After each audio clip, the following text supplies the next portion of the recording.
Pendant des années, j'ai essayé d'améliorer les différents aspects de ma vie. Donc, je voulais gagner plus d'argent, je voulais vivre de ce que j'aimais, je voulais devenir plus calme, plus musclé, apprendre à mieux manger, je voulais devenir plus sociable et encore plein d'autres choses. Mais à chaque fois, je suivais le même schéma. Donc d'abord, au début, j'avais un pic de motivation. Donc pendant quelques jours, quelques semaines, maximum quelques mois, j'étais complètement à fond. Donc je regardais une tonne de contenu sur le sujet, je me fixais des objectifs, je commençais des nouvelles habitudes.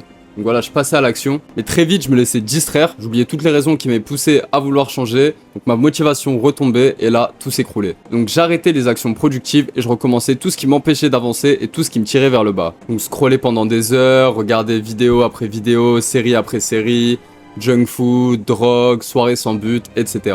Donc à force de revivre cette boucle encore et encore, j'ai commencé à creuser. Donc voilà, j'ai fait des recherches, j'ai appris plein de choses, j'ai testé des stratégies. Et petit à petit, j'ai réussi à changer et donc à devenir vraiment discipliné. À partir de là, je travaillais dur toute la journée, donc j'enchaînais les journées que je pensais justement productives pendant des mois et des mois. Mais malgré toute ma volonté et tous mes efforts, j'avais presque aucun résultat. Et pour le peu de résultats que j'arrivais à obtenir, je devais le payer très cher. Donc, je sacrifiais ma santé, mes relations, ma paix intérieure. J'étais constamment stressé, débordé, avec la sensation d'être submergé. Et là, c'était encore pire, parce que j'avais l'impression de tout sacrifier pour rien. De totalement gâcher mon temps et mon énergie. Et pourtant, au fond de moi, je savais que je pouvais faire mieux, je savais que j'étais loin d'avoir exploité mon plein potentiel et que j'étais encore plus loin d'avoir atteint la meilleure version de moi-même. Et c'est là que j'ai compris que j'avais besoin d'une vraie solution. Solution qui se repose pas uniquement sur ma motivation ou sur ma mémoire, j'avais besoin d'un système. Un système qui m'aide à obtenir de la clarté, un système qui m'aide à agir avec intention et alignement, un système qui m'aide à avancer sans me cramer. Un système complet, structuré, connecté,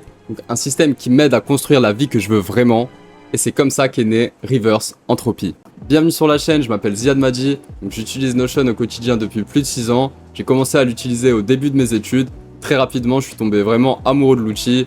Donc c'est devenu le centre de tous mes projets, tous mes business, jusqu'à ce que petit à petit, je finisse par gérer absolument toute ma vie dedans. Et depuis plus d'1 an, j'ai vraiment consacré ma vie à créer le meilleur système de productivité possible. Et quand je dis consacrer ma vie, je parle littéralement de milliers d'heures passées à apprendre, tester, ajuster encore et encore. Lecture après lecture, formation après formation, expérience après expérience. J'ai vraiment tout donné pour créer quelque chose qui apporte de vrais résultats, pas seulement quelque chose d'esthétique, mais qui fait perdre plus de temps, qui apporte réellement de valeur. Donc bien sûr, j'ai pas tout inventé, ce système je l'ai pas sorti de nulle part. Ma démarche, ça a vraiment été d'explorer toutes les possibilités, donc tester, comparer et d'extraire uniquement ce qui fonctionne vraiment. Pour faire coexister tous les concepts de l'amélioration de soi dans une seule structure cohérente, dont l'ensemble est bien plus puissant que la somme de ses parties séparées. Newton résumait ça parfaitement, si j'ai vu plus loin, c'est en me tenant sur les épaules de géants. Donc j'en profite pour rapidement rendre hommage à ceux qui m'ont inspiré, donc Auguste Bradley, Thiago Forte, David Allen, Sam Owen, Charlie Morgan, Ali Abdaal, Stephen Covey, James Clear.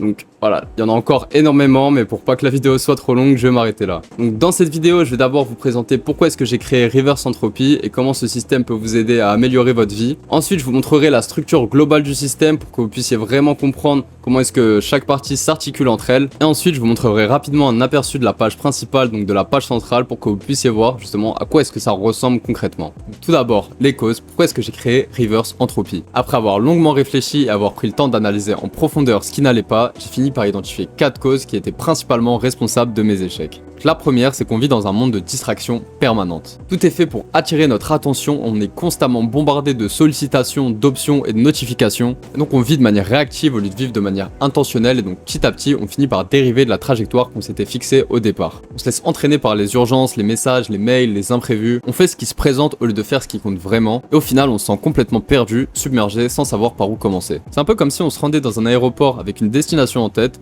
Une fois arrivé là-bas, on oubliait complètement où est-ce qu'on voulait aller au départ, qu'on montait dans un avion au hasard, une fois arrivé, on se rendait compte qu'on était au mauvais endroit. La deuxième cause, c'est la faillibilité de notre mémoire. On pense qu'on peut tout retenir, qu'on peut tout gérer simplement en utilisant notre tête, mais en réalité, notre mémoire est très loin d'être fiable. Elle oublie très rapidement, elle déforme ce qu'on a vécu, elle est polluée par des biais cognitifs qui nous poussent à prendre de mauvaises décisions. Comme l'a dit David Allen, ton cerveau est fait pour avoir des idées, mais pas pour les stocker. Et ça encore, ça représente qu'une seule facette du problème. Par exemple, on se fixe des objectifs début janvier qu'on va oublier quelques semaines plus tard. On apprend des choses précieuses, on a des idées brillantes, mais tout s'évapore avant même qu'on ait eu le temps de s'en servir. On est convaincu que certaines décisions sont les bonnes alors qu'elles sont biaisées par des souvenirs déformés. On oublie ce qui a causé nos succès et donc on arrête les actions qui nous ont permis de les obtenir. On se retrouve à constamment réapprendre ce qu'on avait déjà appris et on répète les mêmes erreurs en boucle encore et encore. La troisième cause, c'est l'absence de feedback. C'est-à-dire qu'on avance sans avoir de retour clair sur ce que l'on fait, on prend des décisions, on passe à l'action, on fait de notre mieux pour progresser, mais on se base sur aucune mesure, aucune analyse, aucune boucle de rétroaction. On n'arrive pas à faire clairement la différence entre ce qui fonctionne et ce qui fonctionne pas, ce qui fait qu'on avance quasiment à l'aveugle. On met notre énergie dans des actions qui apportent aucun résultat en pensant justement qu'elles sont utiles, on abandonne des stratégies qui marchent sans jamais avoir pu réaliser leur impact, on répète les mêmes erreurs encore et encore, tout simplement parce qu'on n'a jamais pu en prendre conscience. Et quand on dérive de notre trajectoire, on n'a rien pour nous permettre de nous recadrer. Résultat, même en faisant beaucoup d'efforts et en y mettant toute notre énergie, on stagne ou on régresse. Et enfin, la cause la plus profonde derrière nos problèmes, donc c'est une loi de la nature, la deuxième loi de la thermodynamique, l'entropie. Pour faire simple, tout système tend naturellement vers le chaos. Sans énergie pour maintenir l'ordre, tout finit par dégénérer et de sombrer dans le chaos de manière inévitable. Ce qui veut dire qu'on part déjà avec un désavantage et que pour échouer, on n'a pas besoin de faire quelque chose en particulier, mais juste ne rien faire, ça suffit largement. Par exemple, on va perdre du muscle avec l'âge, nos relations, nos liens, ils vont se fragiliser avec le temps. Donc voilà, notre appartement, il va devenir de plus en plus sale, de plus en plus désordonné. Ou encore, si on consolide pas nos connaissances, on va tout simplement finir par les oublier. Et c'est pour ça que notre vision ne se réalisera jamais par accident. Pour ça, on doit y apporter de l'énergie et de l'attention de manière constante et régulière. Voilà pour les causes. Maintenant qu'on les a identifiées, on va pouvoir passer à la solution. Cette solution, elle repose sur 4 piliers, des principes clés qui changent absolument tout. Le premier pilier, c'est l'intentionnalité et la clarté. Donc on doit décider et définir clairement où est-ce qu'on veut aller, pourquoi est-ce que c'est important pour nous, comment est-ce qu'on veut y arriver et qu'est-ce qu'on doit faire aussi pour y arriver. Le deuxième pilier, c'est la priorisation, le levier et le focus. Donc 3 concepts différents mais qui sont extrêmement liés. C'est notre capacité à prioriser correctement en concentrant notre temps et notre énergie là où l'impact sera le plus élevé. On doit apprendre à faire la différence entre ce qui est essentiel et ce qui est superflu et repérer les actions où notre effet de levier est maximal. Donc ça passe aussi par éliminer sans pitié toutes les distractions qui n'en valent pas la peine. On doit traiter notre temps avec la même rigueur que s'il s'agissait de notre argent, donc en l'investissant intelligemment là où le retour est le plus élevé et en refusant catégoriquement de le dépenser dans des choses inutiles. Parce que voilà, au final, le temps, ça reste la ressource la plus précieuse que l'on possède. On peut toujours avoir plus d'argent, malheureusement le temps, lui, il restera limité. Troisième pilier, ce sont les feedbacks et les itérations. On expérimente le plus possible, on mesure et on analyse les résultats et on ajuste notre stratégie à chaque fois. Comme ça, chaque expérience devient une source précieuse d'apprentissage, on peut renforcer ce qui fonctionne, on peut modifier ou abandonner ce qui fonctionne pas, et on peut constamment réajuster notre approche jusqu'à ce qu'on arrive à obtenir le résultat souhaité. Avec ces boucles de feedback régulières, on avance beaucoup plus vite, beaucoup plus intelligemment, et on évite de recommencer les mêmes erreurs. Et enfin, donc le quatrième et dernier pilier, donc c'est la centralisation et l'interconnexion. L'idée, ça va être de rassembler un maximum d'éléments de notre vie dans un système clair et structuré. Grâce à cette vision d'ensemble, on va pouvoir gagner en clarté, on va pouvoir garder nos priorités visibles, repérer rapidement les conflits et quand on dérive de notre direction. Surtout, on va créer des synergies entre tous les différents aspects de notre vie. Et c'est là que ça devient vraiment puissant, parce que dès qu'un élément va évoluer, alors il va naturellement réajuster tout le reste. On va rentrer dans un cercle vertueux, où il y a un effet cumulé qui va se mettre en place petit à petit, donc jour après jour, on va devenir de plus en plus productif, de plus en plus aligné et de plus en plus focus sur ce qui compte vraiment pour nous. Pour finir, j'aimerais vous partager 2 citations justement qui résument bien l'essence de ce que j'essaye de vous transmettre. Donc la première de James Clear: vous ne vous élevez pas au niveau de vos objectifs, mais vous tombez au niveau de vos systèmes. Et la deuxième d'Edward Deming: un mauvais système vaincra une bonne personne à chaque fois. Pour résumer, tout le monde a des objectifs ambitieux, et ce qui fait la différence sur le long terme entre ceux qui échouent et ceux qui réussissent, c'est ni leur motivation ni leurs efforts, mais c'est la qualité de leur système. Et enfin, si on arrive à appliquer et mettre en place tous ces principes, nos actions deviennent alignées, on avance vers une vision claire, donc en cohérence avec les valeurs que l'on veut incarner et avec la personne que l'on veut devenir. On retrouve aussi une vraie clarté mentale, on sait exactement ce que l'on veut, pourquoi est-ce que c'est important pour nous, et surtout qu'est-ce qu'on doit faire là, maintenant, à cet instant. Donc ce qui rend l'exécution presque sans effort. En même temps, on gagne en focus et en productivité réelle, on élimine les distractions, on cible les leviers les plus puissants, on progresse de manière beaucoup plus efficace dans ce qui compte vraiment pour nous, on réduit notre stress et notre charge mentale, donc on a moins d'oubli, moins de mauvaises surprises, on reprend le contrôle et on arrête de se sentir constamment submergé. Et enfin, on inverse l'entropie, on utilise pleinement notre potentiel pour construire une vie intentionnelle et épanouissante, la vie que l'on veut vraiment vivre. Donc voilà pour la philosophie derrière Reverse Entropy. Donc c'était assez abstrait, j'espère que je vous ai pas perdu et que j'ai su être assez clair et assez compréhensible. C'était important pour moi de vous présenter le pourquoi du comment afin que vous ayez tout le contexte pour comprendre ce que je vais vous montrer maintenant. Ok, donc maintenant on se retrouve sur mon écran. Je vais pouvoir vous présenter la structure de Reverse Entropy. Donc voilà, si vous voulez, en fait, chacun de ces éléments représente donc une base de données Notion. Elles sont à peu près toutes reliées entre elles, donc ce qui permet justement d'obtenir les connexions dont je vous parlais tout à l'heure. Donc chacune de ces bases de données, justement, on peut les regrouper dans 4 groupes différents. je vais vous expliquer bien sûr hein, qu'est-ce que ça représente et pourquoi c'est utile et important. Donc d'abord, on va prendre le groupe central, donc la pyramide d'exécution. Donc ça va être d'abord de définir où est-ce qu'on veut aller, bien sûr, donc notre direction, aussi donc chaque action qu'on va mettre en place pour atteindre justement notre vie idéale, notre vision, etc. Donc, définir ce que l'on veut atteindre et exécuter de la manière la plus efficace possible vers cette vision. Donc tout d'abord la partie direction, donc ça va être qu'est-ce que l'on veut construire, pourquoi est-ce que c'est important pour nous, et selon quels principes est-ce qu'on veut avancer, également quelles valeurs on veut incarner et quelle personne est-ce qu'on veut devenir. Ensuite, on va justement décomposer cette direction, cette vision, donc en objectif trimestriel. On va se concentrer en fait sur le plus gros facteur limitant justement dans notre vie. Donc qu'est-ce qu'on veut changer le plus rapidement, qu'est-ce qui est important pour nous. Donc pendant ces 12 semaines, on va se fixer un objectif clair et faire donc le mieux qu'on peut pour essayer de l'atteindre. Ensuite, les scores, ça va être justement les indicateurs clés pour mesurer notre progression vers nos objectifs. Donc ça peut être des indicateurs de processus donc, qui dépendent totalement de notre contrôle, c'est-à-dire envoyer un certain nombre de messages, faire un certain nombre de séances de sport, etc. Donc des choses qu'on peut vraiment gérer nous-mêmes. Mais aussi les indicateurs de résultats, donc qui sont un peu plus en dehors de notre contrôle. Donc combien d'argent on a gagné, combien d'abonnés on a pris, combien de kilos est-ce qu'on a gagné, combien de kilos est-ce qu'on a perdu. Donc voilà, les deux vraiment, ça va nous permettre d'avoir des métriques claires pour tirer justement des conclusions sur qu'est-ce qui a fonctionné et qu'est-ce qui n'a pas fonctionné durant ces 12 semaines. Ensuite, les tactiques, voilà, tout simplement, ça va être plutôt les habitudes, donc les actions récurrentes qu'on va mettre en place pour progresser donc, de manière régulière. Les projets, donc voilà, un projet c'est assez simple, hein, je pense que vous savez ce que c'est. Donc une mission ponctuelle avec un début et une fin et un résultat clair. Ensuite les tâches, voilà, forcément ça va être les actions précises qu'on va exécuter donc chaque jour, chaque heure pour concrétiser donc notre vision et notre stratégie. Et donc c'est pour ça que ça s'appelle la pyramide d'exécution, car justement ce qu'on fait minute par minute, jour par jour, ça va être au service de projets voilà, qui vont être plutôt de l'ordre de la semaine et du mois. Donc ces projets, ces tactiques, ils vont alimenter justement des objectifs plutôt trimestriels et petit à petit en fait, pas à pas, c'est comme ça qu'on va réussir à se rapprocher de notre direction, donc de la vie que l'on veut vraiment vivre. Donc comme vous pouvez voir, voilà, il y a un parallélisme justement qu'on peut faire avec la catégorie d'à côté, donc les horizons de focus, donc qui vont être des protocoles et des process donc on va faire jour par jour, semaine par semaine, trimestre par trimestre, année par année, donc qui vont nous permettre justement de maintenir le cap, de rester focus, d'abord déjà de définir nos priorités.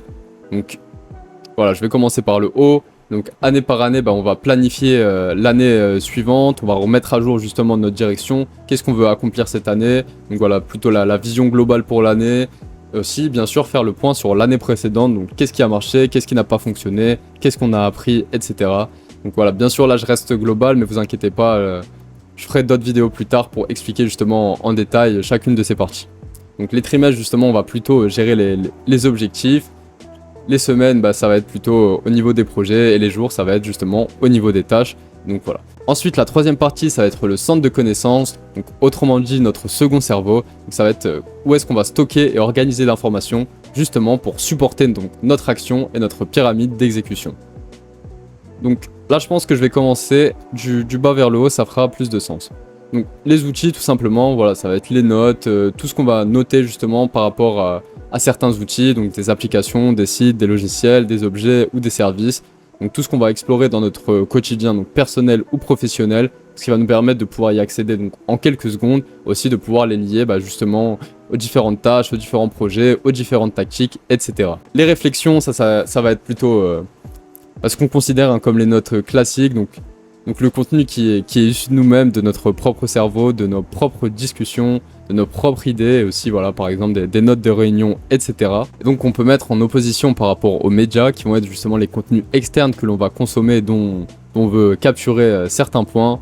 Donc voilà, les livres, les vidéos, les podcasts, les formations, etc. Ensuite, les sagesses, ça va vraiment être les citations et les phrases marquantes qu'on veut garder en tête pour voilà, leur profondeur, leur vérité, leur impact. Donc le genre de choses qui résonnent vraiment avec nous, donc on veut garder près de nous. Je vous montrerai justement dans le système où est-ce que ça revient plus tard.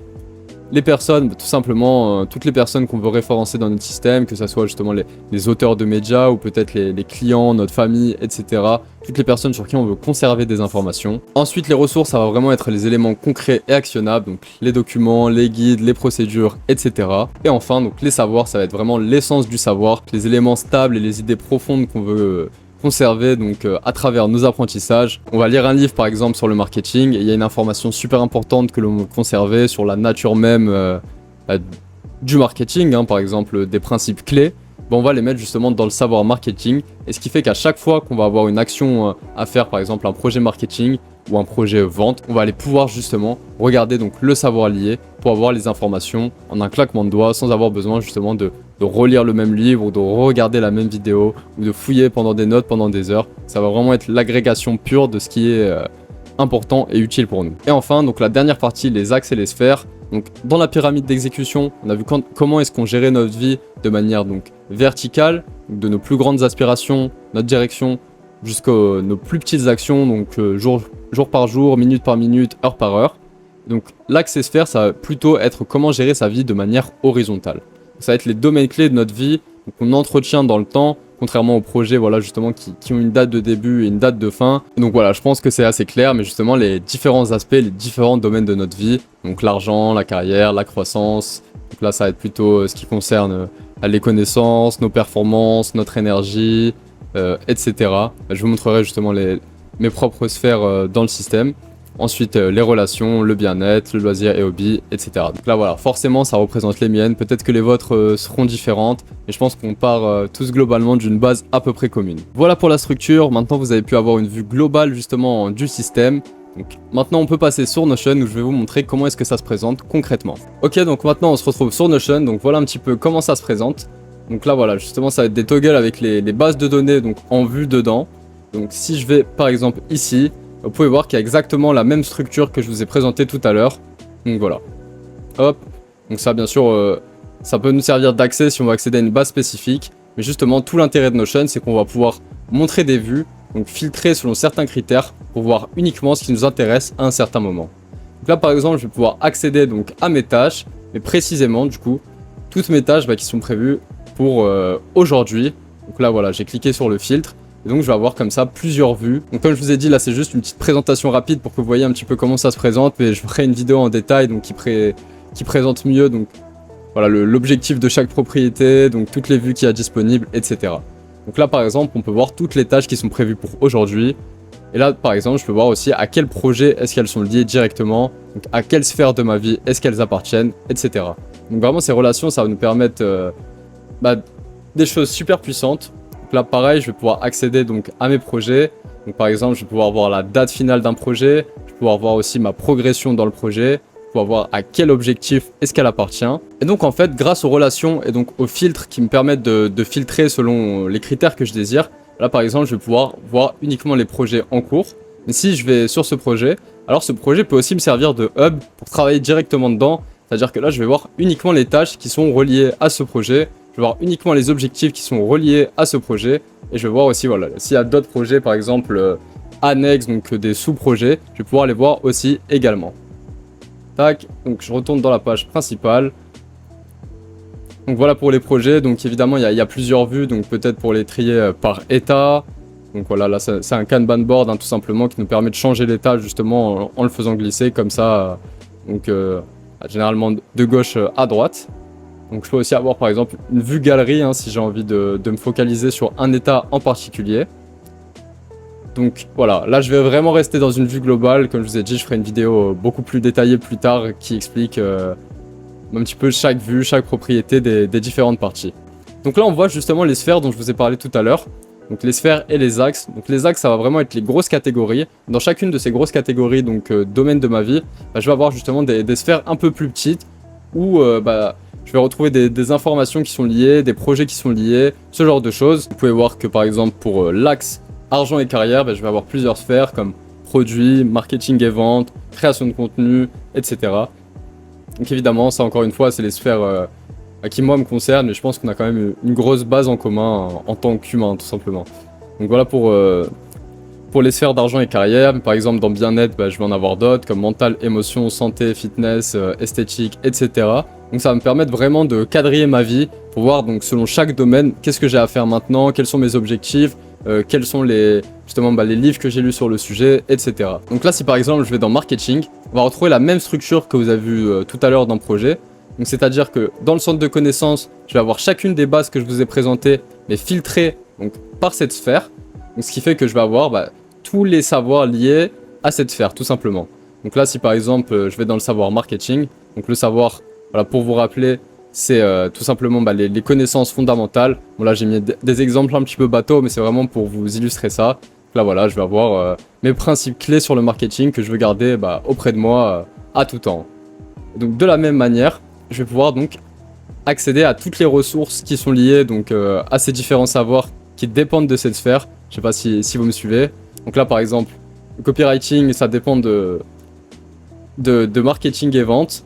Donc forcément, copywriting, la sphère va être marketing et vente, donc ça va apparaître aussi ici. Et c'est vraiment ce même principe que vous allez retrouver sur tous les différents aspects du système, pour qu'une fois qu'on se retrouve dans une page, on voit uniquement les informations qui nous intéressent. Donc là voilà, si j'ai envie de créer quelque chose sur le marketing, je peux avoir par exemple une ressource sur un SOP, comment créer une offre irrésistible, donc tiré par exemple du livre d'Alex Hormozy. Voilà tout. Et donc là pour la pyramide d'exécution, je vais retrouver tous les projets qui sont en cours, reliés donc seulement à cette sphère, comparé à tout à l'heure si j'étais ici, et je pouvais voir d'autres projets qui étaient en cours. Donc là voilà, vous voyez qu'il y a ce projet mais qui est lié à d'autres sphères, donc forcément il ne va pas apparaître. Donc tout simplement en fait c'est des hubs, mais pour certains justement ça va permettre aussi de mettre d'autres vues et d'autres bases de données qui vont nous donner d'autres utilités tout simplement. Là par exemple pour création de contenu, je vais pouvoir gérer ma création de contenu directement dans cette sphère, et donc voilà. Chacune de ces sphères aura justement des usages particuliers sur lesquels on peut s'adapter et avoir un hub complet, ce qui nous permet d'être totalement focus. Et donc là, si par exemple je vais dans la sphère connaissances, je vais pouvoir accéder à justement toutes les sources de connaissances donc liées au système. Donc là voilà, les sources distillées, donc que j'ai plutôt extrait en général des médias que j'ai consommés. Et si là je vais sur les livres, je vais pouvoir voir les livres que j'ai lus, donc par exemple ici classés par valeur, par état ou par axe tout simplement. Donc si je clique sur ce livre, je vais pouvoir encore une fois retrouver le même procédé, c'est la même forme qu'on va retrouver sur toutes les pages pour vraiment que ça soit simple, cohérent et aussi voilà, qu'on puisse s'y retrouver. Et donc là je vais pouvoir accéder par exemple si je vais dans personne, je vais voir l'auteur directement lié à ce média. Si je vais dans ressources, je vais voir voilà, directement les ressources que j'ai extraites de ce livre. Et pareil, donc s'il y a des savoirs que j'ai liés, je vais voir les savoirs liés à ce livre, etc. etc. Je pense que maintenant vous comprenez un petit peu le concept. Donc également, si j'ai un projet ou des tâches qui sont directement liées à ce média, elles vont aussi apparaître ici. Comme ça, à chaque fois que je suis focus sur une tâche, j'ai pas besoin d'ouvrir 40 000 onglets ou de changer d'application ou d'aller sur autre chose. Tout est centralisé au même endroit et tout est connecté. Donc voilà pour sphère et axe. Pour les horizons, donc c'est ce que je vous ai montré tout à l'heure. Donc comme je vous ai dit, voilà, c'est des rituels qu'on va effectuer donc chaque jour, chaque semaine, chaque trimestre, chaque année. Là donc je peux y accéder directement ici. Donc ils sont filtrés pour que je vois que ceux qui sont importants selon cette date. Donc là si par exemple je vais dans le rituel de la semaine, je vais avoir tout un process qui est également filtré sur cette semaine pour justement planifier la semaine prochaine et aussi donc pour faire le bilan de la semaine passée, tout simplement. Donc réflexion tout simplement, ça va être les notes que j'ai prises donc cette semaine ou aujourd'hui. En général, voilà, si on travaille sur un projet en ce moment et qu'on réfléchit, qu'on a des idées, etc., ça va apparaître ici. Là, vous voyez, si j'ajoute une tâche, directement, il y a une nouvelle réflexion qui se crée. Donc là, directement, je vais pouvoir prendre mes notes et tout simplement les relier à un autre aspect du système si nécessaire. Voilà pour les réflexions. Également, je vais avoir accès à mes objectifs. Donc là, voilà, on peut voir par exemple mes 3 objectifs qui sont actifs en ce moment. Hop. Et je vais aussi pouvoir accéder donc à mes scores, comme je vous ai dit, qui sont mes métriques, donc voilà, les données que j'ai envie de traquer, donc pour voir si j'ai réussi à accomplir une certaine action, aussi donc le résultat que j'ai obtenu, justement pour voir l'écart entre les deux, si mon plan m'amène bien vers les résultats que je vais avoir, ou si c'est plutôt un problème d'exécution, et c'est moi qui n'arrive pas à mettre en place les actions que je devrais mettre. Et donc enfin, je vais pouvoir aussi accéder donc à la partie direction, donc qui va me permettre de rester aligné et recentré, et aussi peut-être de m'aider à prendre des meilleures décisions. Donc je vais pouvoir revoir mes valeurs, ma vision, mes principes, etc. Donc voilà pour aujourd'hui. Donc je me suis un peu épanché sur la partie théorie, donc je vais rester très court sur la présentation du système. Au moins voilà, vous montrer un petit peu à quoi ça ressemble la page centrale. Merci d'avoir regardé la vidéo jusqu'au bout. J'espère que ça vous a plu. Aussi n'hésitez pas donc à vous abonner pour ne pas rater la suite. Et puis moi je vous dis à bientôt.